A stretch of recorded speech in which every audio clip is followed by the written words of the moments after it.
Coming to you live around the world from NOV's Studio 202. This is Inside Out Horizons. With your hosts, Lydia Mabry,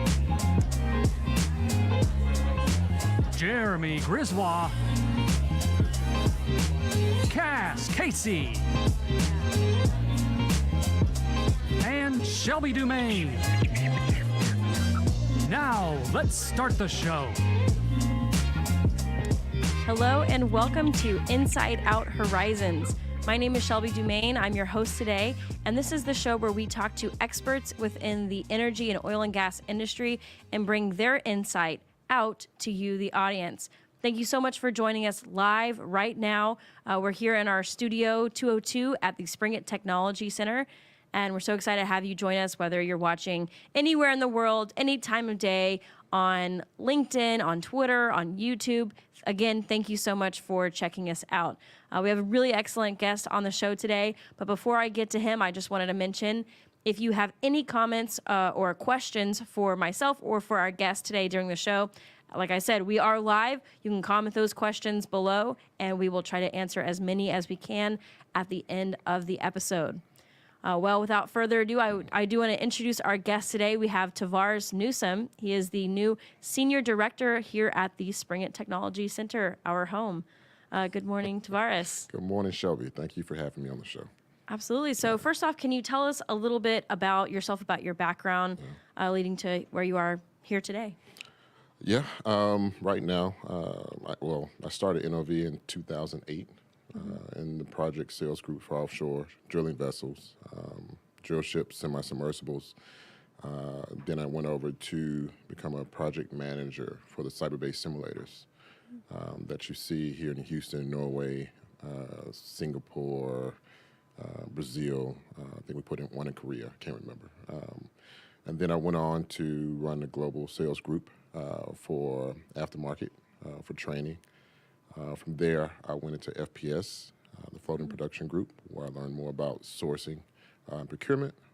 From there, I went into CAPS under ICE, Brain Road, and their supply chain.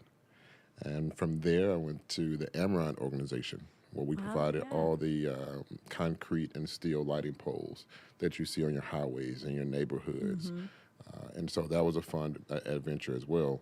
But one of the key things that I did before I came to NOV was learning a lot about nonprofit and how to manage people that don't report to you. And that was one of the best skill sets I've been able to master that led me to my career at NOV.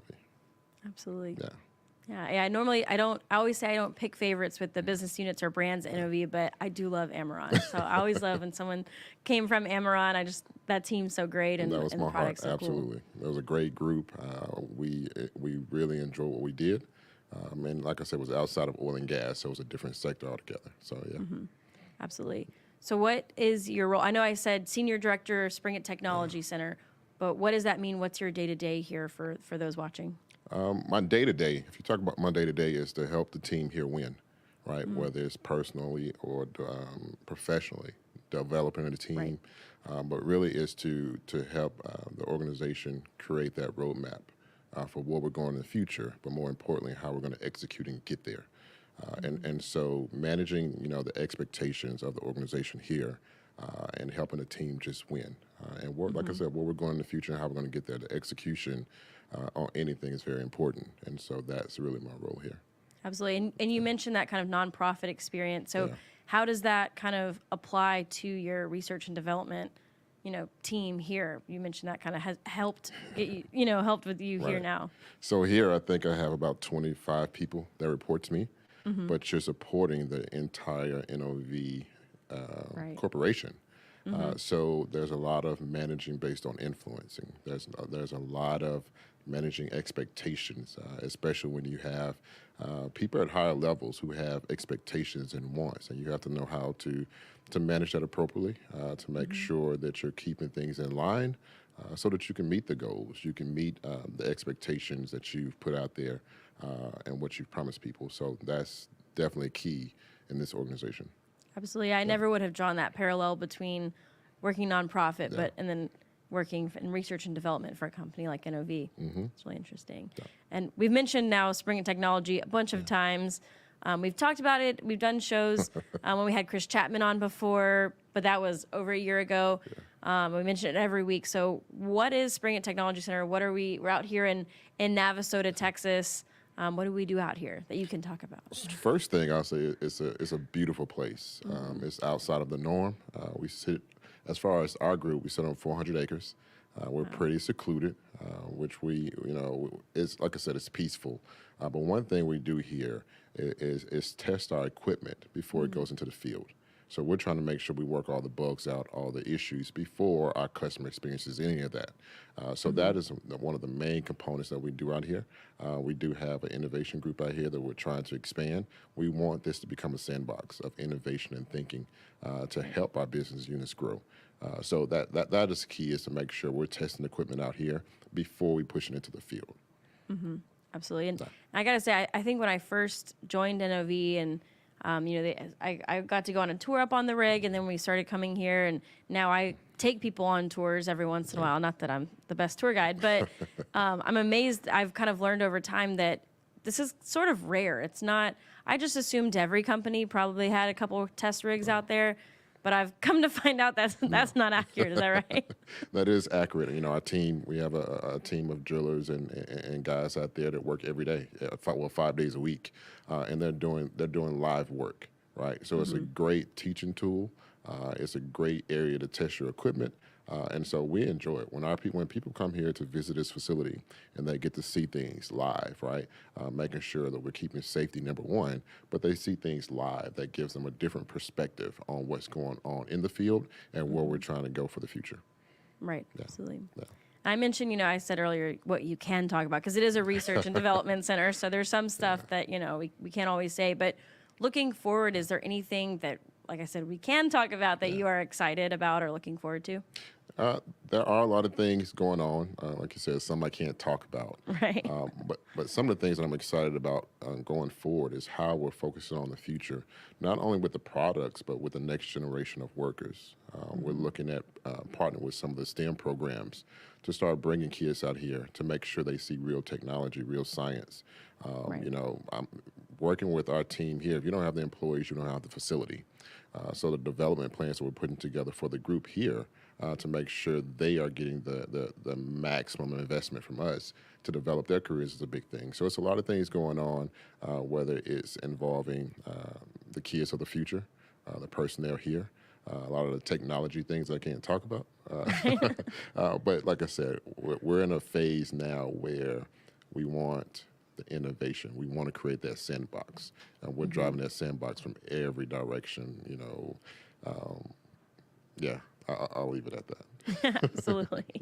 Absolutely. And again, I'll speak broadly too, but I know something that I've heard talks about is kind of partnering with schools, universities, or other companies, and allowing the testing of that. Is that something also that because I know that's something that I've heard about that I'm like, oh, that sounds so interesting. And so really cool. My philosophy is you want the brightest and the best minds. Right.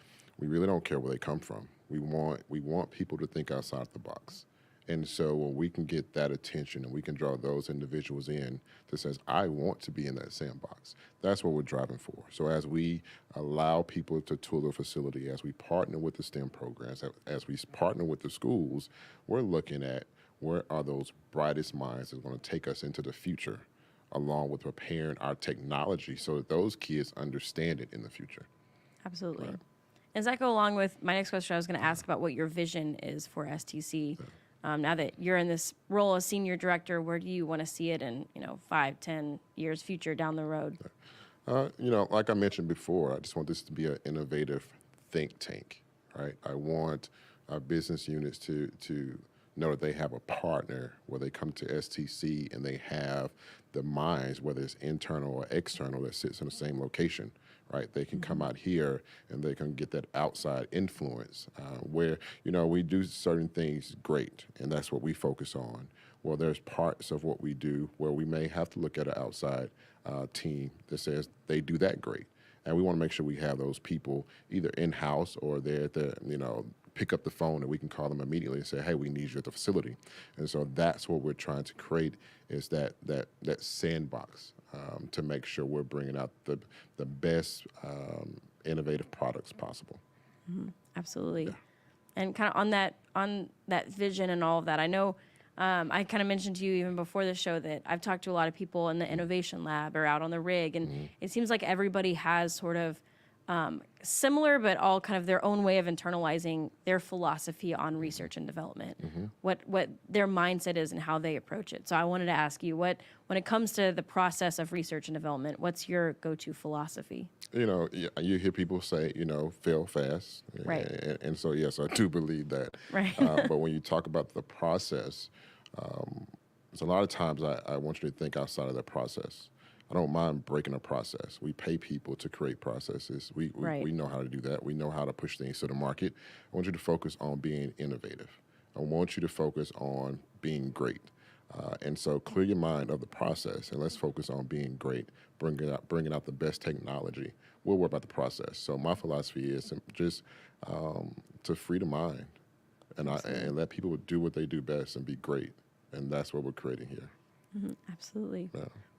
I have no idea what the title of the song is. Free your mind, the rest will follow. Yeah, it's just a mindset. I want people to use the talent that they have internally and let them be great. Absolutely. Yeah. Wise words. Yeah. Wise words. Well, we have a couple questions from the audience that we want to do. The first one comes from Barry on LinkedIn, and he asked where STC is located. And I wanted to maybe expand on that. We mentioned it, but I want to expand on that. And can you talk a little bit about the location and also why it's such a great location, why, what that benefit is of having it out here. So STC is located in Navasota, Texas, which is about, I'll say 35 minutes northwest of Houston. I don't live in Navasota, but the drive out here is extremely peaceful. It allows you to clear your mind. Let me see. I'm trying to think. Anybody from Texas? It's along Highway 249, right? So yeah, we originally bought 2,000 acres out here, and it was originally, I think, purchased to be a very private testing center, and now we're starting to open it up for more visitation, more collaboration, and that's how we will definitely push ourselves further into where we're going in the future. Absolutely. Yeah. I know even for guests on this show, sometimes they are, customers of ours or people we're doing research with, all kinds of different levels of guests that we have. And just the ability to have them still close enough to Houston to be able to bring them out here, especially like during OTC. There's some people that are in town that can stop by. But it also, I kind of like that, like you said, it takes them a little bit out of the hustle and bustle of Houston. Gets them on some country roads. They come out here and get to see this amazing technology kind of in the middle of nowhere, so to speak. I think that's really if you Google it, I think if you put in NOV Navasota, you're going to see 2 facilities. I think this one shows on Google on Highway 1788, I think. But, I mean, it's there. Like I said, it's hidden. But I found it to be a great joy and a peaceful place to operate. Absolutely. Yeah. And this is the next question. So we get kind of versions of this question all the time. But as far as for people, I would say either completely new to the industry or in this question, it's someone maybe looking for work, returning to the industry. What advice would you have for someone specifically looking to maybe go towards a research and development space or kind of a facility like this? What advice would you have for them? If you're new to the industry, you definitely have to find a place where you can be hands-on.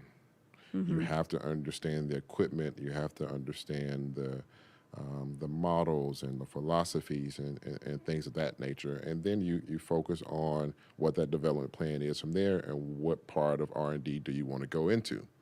Right. What was the second question? I'm sorry. Really just what advice for someone coming in? Getting into R&D, I think most companies have an R&D group.